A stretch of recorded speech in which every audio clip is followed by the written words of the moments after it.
괜찮다고 말한 건 정말 괜찮아서가 아니라 더 이상 아무 말도 하고 싶지 않아서였다. 많이들 그렇게 말해요. 괜찮아? 괜찮다며? 그래도 너는 잘 버티잖아. 그럴 때마다 고개를 끄덕였어요. 정말 괜찮아서가 아니라 그 순간 설명하고 싶지 않았기 때문에 지금 내 마음을 말해봤자 누군가 제대로 들어줄 거라는 믿음이 없었기 때문에 그래서 그냥 응, 괜찮아 라고 했어요. 그 말 안에 얼마나 많은 감정이 들어있는지 아무도 모른 채 괜찮다는 말은 하루의 끝에 습관처럼 흘러나왔어요. 울컥해도 지쳐도 마음이 부서질 것 같아도 그저 괜찮다고 말했어요. 그렇게 말하는 게 더 편하더라고요. 심리학에서는 이런 상태를 감정 회피형 반응이라고 해요. 감정을 표현할 수 있는 기회가 반복해서 무시되거나 그 표현이 오히려 관계를 더 피곤하게 만들었을 때 사람은 점점 입을 닫는다고 해요. 자신의 감정을 스스로 다룰 수밖에 없는 사람, 그게 바로 지금의 우리가 아닐까요? 60대 여성 어씨는 말해요. 누가 괜찮냐고 물으면 습관처럼 응이라고 대답해요. 말해봤자 결국 내 마음은 내가 알아서 해야 하니까. 그녀는 말없이 웃었어요. 그리고 말했죠. 사실은 아무것도 괜찮지 않은데 그걸 말하는 게 더 힘들어요. 또 다른 50대 남성 B씨는 일하다가 힘들다고 말했을 때 다들 힘들어. 너만 그런 거 아니야? 라는 말을 들은 이후 다시는 속마음을 꺼내지 않았다고 했어요. 그 한마디가 나를 더 외롭게 만들었어요. 그날 이후로 그냥 다 괜찮다고 말했죠. 그는 말합니다. 사실은 그냥 누가 조용히 그래 많이 힘들었겠다. 그 말 한마디만 해줬어도 괜찮았을 텐데 우리는 괜찮다는 말을 자주 하지만 그 말 속엔 진짜 감정이 들어있지 않을 때가 많아요. 그건 방어예요. 내가 더 이상 상처받지 않기 위한 최소한의 방어. 기대했다가 실망하고 말했다가 오해받고 내 마음을 꺼냈다가 무시당하는 걸 너무 많이 겪었기 때문이에요. 괜찮다는 말 속에는 사실은 괜찮지 않다는 마음이 숨어 있어요. 하지만 그걸 말할 사람, 들어줄 사람이 점점 없어지니까 입을 닫게 돼요. 그건 포기가 아니라 버티기 위한 선택이에요. 지금 이 영상을 보고 있는 당신, 혹시 요즘 자주 괜찮아라고 말하고 있진 않나요? 혹시 그 말 뒤에 조용히 눌러둔 감정이 하나 둘 켜켜이 쌓여가고 있진 않나요? 그렇다면 지금 이 순간만큼은 그 감정들을 조금 풀어도 괜찮아요. 괜찮다고 말했지만 사실은 아무것도 괜찮지 않았던 날들이 생각보다 많았어요. 지쳐 있었고 혼자였고 이해받지 못했고 괜히 마음이 무거웠어요. 그럼에도 우리는 조용히 웃고 말없이 지나갔죠. 그런 날들 정말 수고 많으셨어요. 아무에게도 털어놓지 못한 그 마음을 조용히 안고 버틴 당신은 약한 게 아니라 참 단단한 사람이에요. 앞으로도 괜찮다고 말할 수 있겠죠. 하지만 가끔은 이렇게 혼잣말처럼 털어놓는 것도 필요해요. 사실은 그때 정말 힘들었어. 그 한마디가 당신을 더 가볍게 만들 수 있어요. 괜찮다고 말하지만 사실은 아무것도 괜찮지 않았던 그 마음, 이제는 그걸 혼자만 알고 있지 않았으면 좋겠어요. 남의 감정엔 민감하면서 정작 내 감정은 잘 몰랐던 시간들이 있었어요. 누군가 힘들어 보이면 먼저 눈치채고 말 한마디에도 감정선을 읽고 상대가 편하도록 말투를 고쳐가며 살아왔어요. 근데 문득 그렇게 사는 동안 정작 나는 내 감정이 어떤지 잘 모르겠다는 걸 알게 됐어요. 내가 지금 서운한 건지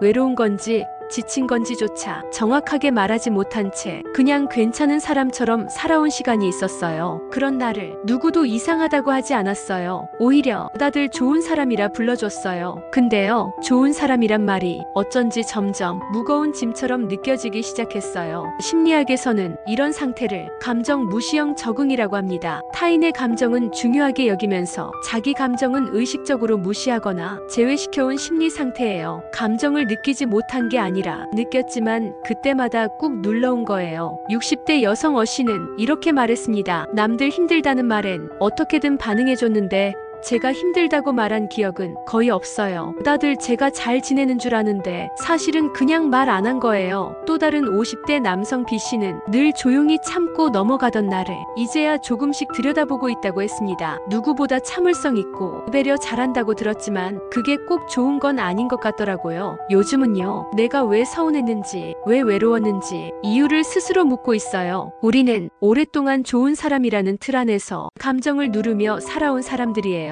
사람들과의 관계를 지키기 위해, 불편한 분위기를 피하기 위해, 무조건 이해하는 쪽을 선택하며 내 감정을 무시해온 거죠. 그러다 보니 감정을 꺼내는 게 점점 어려워지고 심지어는 내 감정이 뭔지도 헷갈릴 때가 생겨요. 왜 이렇게 기분이 가라앉지? 왜 이 말을 듣고 서운하지? 이게 슬픈 건가? 화가 난 건가? 그런 생각이 드는 순간 조용히 말해줘야 해요. 괜찮아. 이제라도 느끼면 된 거야. 감정은 늦게라도 인정하고 받아들이는 순간 비로소 풀리기 시작하니까요. 지금 이 영상을 보고 있는 당신도 혹시 오랫동안 자기 감정을 몰라본 채 살아오지 않으셨나요? 그건 이기적이어서가 아니라 오히려 너무 배려하느라 자신을 잊고 살아온 거예요. 당신은 남을 위하는 데는 익숙했지만 자기를 위하는 데는 낯설었던 사람일지도 몰라요. 하지만 이제는 조금씩 내 감정에 집중해도 괜찮아요. 지금 나는 어떤 감정이지? 그 질문 하나로 마음은 다시 내 편이 되어주기 시작하니까요. 살면서 내 감정에 한 번쯤 서툴러도 괜찮아요. 오래 걸려도 괜찮고 조금 늦게 알아차려도 괜찮아요. 중요한 건 지금이라도 그 감정을 알고 싶다고 마음을 여는 거예요. 내가 내 감정을 몰랐던 시간들, 그 시간들이 있었기에 이제는 조금씩 나에게 다정해질 수 있는 준비가 된 거예요. 말하지 않은 게 아니라 말할 수 없었던 마음이 있어요. 살면서 누구에게도 말하지 못한 감정이 있어요. 꺼내면 오해받을까봐,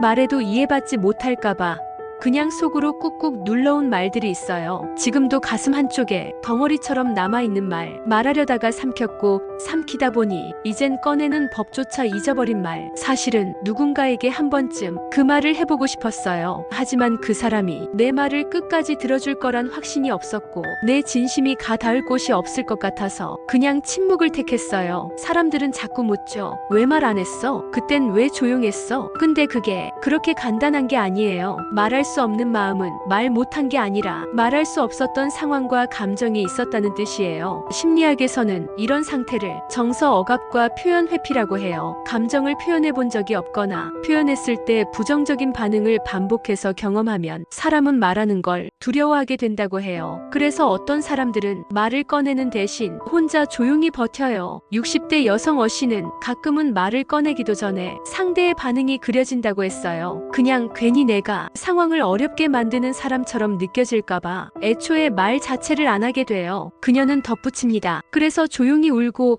그냥 그 감정을 나 혼자만 알고 지나가요. 또 다른 50대 남성 B씨는 말 못한 감정이 쌓이고 쌓이다 보면 사람이 멍해진다고 했습니다. 이젠 뭐가 아픈지도 잘 모르겠고 무슨 말부터 꺼내야 할지도 모르겠어요. 그래서 그냥 다 아무렇지 않은 척 살고 있어요. 우리는 그렇게 말하지 못한 마음을 속으로만 간직한 채 살아왔어요. 말로 꺼내지 못한 감정은 표현되지 않았다는 이유로 존재 자체가 무시되기 쉬워요. 하지만 말하지 않았다고 해서 그 감정이 없었던 건 아니에요. 당신이 그동안 조용히 감당해온 그 마음은 충분히 소중했고 존중받아야 할 감정이에요. 말로 설명하지 못해도 울컥했던 순간이 있고 그저 안아주길 바랐던 날들이 있었고 누군가 알아채주길 바라는 마음이 분명히 있었을 거예요. 지금 이 영상을 보고 있는 당신 혹시 그런 감정이 있다면 그건 너무 오래 혼자 견뎌온 증거예요. 자주 말하지 않았던 게 아니라 그만큼 자주 무시당해왔고 반응 없는 관계 속에서 표현을 포기해온 시간이 있었던 거예요. 말하지 않아도 우리는 압니다. 그 말들이 당신 안에 얼마나 오래 머물렀는지, 지금도 꺼낼 수 없는 이유가 얼마나 깊은지. 지금은 말하지 않아도 괜찮아요. 대신 이 마음만 기억해주세요. 그 말은 틀리지 않았고 그 감정은 존재했고 그 조용한 고백도 충분히 위로받을 자격이 있다는 것. 나는 늘 이해하려고 노력했어요. 근데 어느 날 문득 아무도 나를 이해하려 하지 않았다는 걸 알았어요. 오랫동안 나는 이해하는 사람이었어요. 상대의 입장을 먼저 생각했고 불편할까봐 말투를 조심했고 상대가 힘들다는 말엔 나의 감정보다 그 마음을 먼저 헤아렸어요. 그게 배려라고 믿었어요. 그게 관계를 유지하는 방법이라고 생각했어요. 그런데 어느 순간 문득 이런 생각이 들었어요. 나는 왜 이해받은 기억이 없지? 내가 지칠 땐, 내가 서운할 땐, 내가 무너질 땐 그 누구도 내 감정에 그렇게까지 깊이 들어와 주지 않았다는 걸요. 심리학에서는 이런 감정을 정서적 불균형 관계의 피로라고 해요. 한쪽이 늘 감정의 수용자 역할을 할 때 그 관계는 겉으론 유지되지만 속으로는 서서히 소모되고 있다고 합니다. 그게 쌓이면 상대에 대한 서운함보다 자기 자신에 대한 외면과 무력감이 먼저 찾아와요.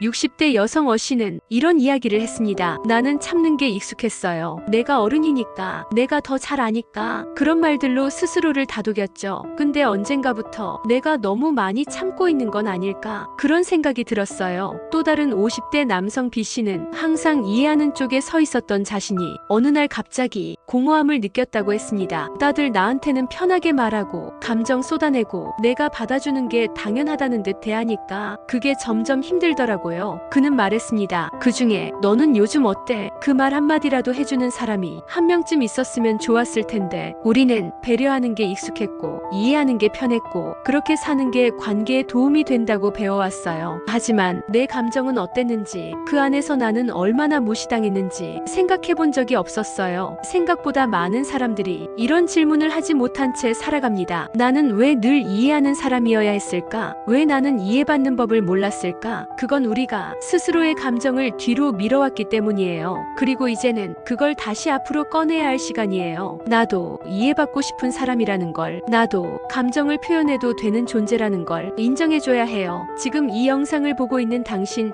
혹시 지금까지 누군가를 이해해주는 데는 익숙했지만 정작 당신 자신은 제대로 이해받은 적 없진 않으셨나요? 그렇다면 그 마음은 외로움이 아니라 오래된 참음의 흔적일지도 몰라요. 참는 게 미덕이고 배려가 예의처럼 여겨졌던 시간들. 하지만 그 안에서 진짜 내 마음이 얼마나 아팠는지를 이제는 외면하지 않아도 돼요. 당신도 누군가에게 이해받아야 할 사람이고 충분히 마음을 내어도 되는 사람이에요. 그걸 누군가 몰라준다면 지금 이 순간만큼은 우리가 기억해 드릴게요. 나는 늘 이해했지만 정작 이해받지 못했다는 마음, 그 마음 역시 조용히 다정하게 안아드릴 수 있기를 바랍니다.